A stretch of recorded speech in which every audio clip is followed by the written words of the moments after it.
শিক্ষক একদিন ক্লাসে প্রত্যেক ছাত্রছাত্রীর হাতে একটি করে বেলুন দেয়। বেলুনে প্রত্যেক শিক্ষার্থীর নাম লিখে বেলুনগুলো ফুলিয়ে ক্লাসরুমের ভিতরে ছড়িয়ে দেয়। এরপর ছাত্রদের বলে যে তোমরা তোমাদের নামের বেলুনটি খুঁজে বের করো। ছাত্ররা এই অনেকগুলো বেলুনের মধ্যে থেকে নিজের নামের বেলুনটি খুঁজে পেতে সবারই ঘাম ছুটে যায়। তারপর শিক্ষক নির্দেশ দেয় যে তোমাদের সামনে যে বেলুনটি আছে সেটি হাতে নাও। তারপর সেখানে যার নাম আছে সেই বন্ধু বা বান্ধবীর হাতে বেলুনটি তুলে দাও। তারা খুব অল্প সময়ের মধ্যে যে যার বেলুনটি খুঁজে পায়। এখান থেকে আমরা এইটুকু শিক্ষা নিতে পারি, সুখ আমাদের পৃথিবীতে ছড়িয়ে ছিটিয়ে আছে, কিন্তু সবাই নিজের জন্য সুখ খুঁজি, এজন্য সুখ আমাদের হাতে ধরা দেয় না। আমাদের ঘাম ছুটে যায় তবুও সুখের সন্ধান পাই না। আমাদের সামনে যে সুখটা আছে এটা যদি আমরা পরের জন্য খুঁজে বের করি তাহলে আমরা প্রত্যেকেই সুখী হতে পারবো। আমাদের অর্জিত সুখের ভাগটা যদি অন্যকে দেই তাহলে সে আমাদের সম্পূর্ণটা না দিলেও তার সুখের একটু অংশ যদি আমাকে দেয় তাহলে পৃথিবীতে কেউই অসুখী থাকবে না।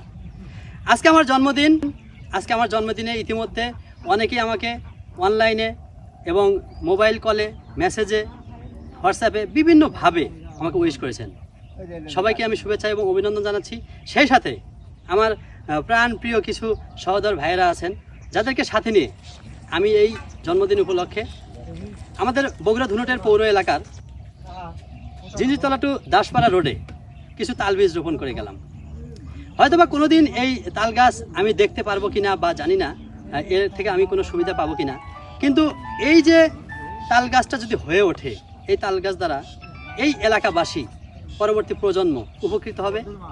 তারা যদি আমাদের জন্য একটুখানি দোয়া করে, একটুখানি যদি প্রশান্তি পাই, এটাই আমাদের প্রাপ্য। স্বেচ্ছাসেবীমূলক হিসেবে আসলে আমরা এই কাজটা যে কেউ করতে পারি। আমরা সাধারণত জন্মদিনে কেক কাটি, আনন্দ উল্লাস করে টাকা পয়সা নষ্ট করি। এটা আমাদের যেমন পরবর্তী দিনগুলোতে কোনো কাজে আসবে না, তেমনি এই দেশের, রাষ্ট্রের কারোই কোনো কাজে আসবে না।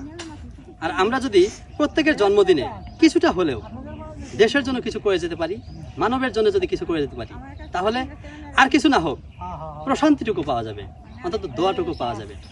সকলের সুস্বাস্থ্য এবং দীর্ঘায়ু কামনা করে এখনকার ভিডিও এখানেই শেষ করছি। সকলের কাছে শেষ প্রত্যাশা এটাই, আপনাদের যে জায়গা থেকে যে যতটুকু পারেন দেশের জন্য, রাষ্ট্রের জন্য কিছুটা হলে করে যাবেন।